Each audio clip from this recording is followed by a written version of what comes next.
শুভ সকাল বন্ধুরা, আবার চলে এলাম তোমাদের কাছে আরেকটি ডেলি ব্লগ নিয়ে। ভুলে গিয়েছিলাম কি বলে। যাই হোক, আজকে সকালটা অনেকটাই দেরিতে হয়েছে আমার, প্রায় 8টা। উঠে ব্রাশ ট্রাশ করে খাওয়া দাওয়া করে নিয়েছি। কালকে তো দেখাল। আর সকালবেলার কাজ আমার দেখো কী করছি। দিন টানা বৃষ্টি হওয়ার কারণে আর আমাদের ধান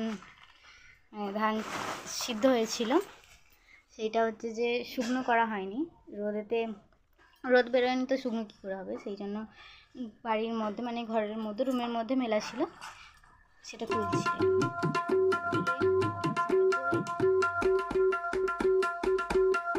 তোলা হয়ে গেছে, এখানে এখনো বাকি আছে অনেক ধান তুলবো, দেখতে থাকো।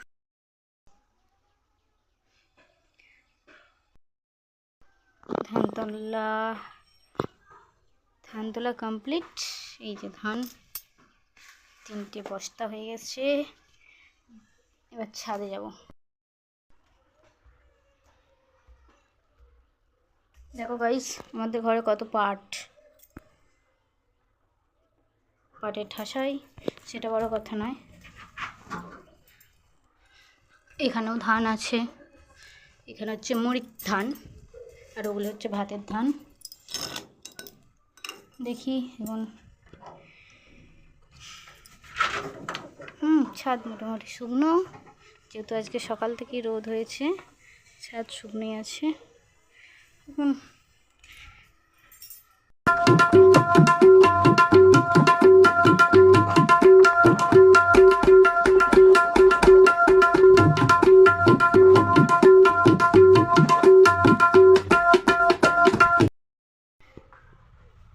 তো আমার চট মেলা মানে তিরপল মেলা কমপ্লিট। এবার ধানগুলো আনা যাক, কিন্তু আমি এত ভারী বস্তা আনতে পারবো না, দেখা যাক কে এনে দেয়। তো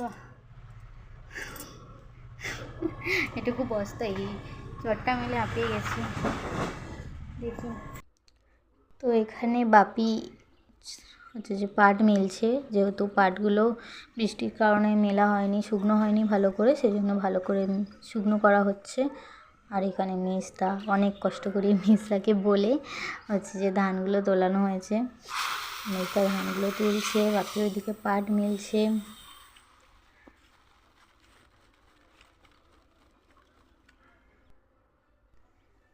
ধান পাট মেলা হয়ে গেছে, সব কমপ্লিট।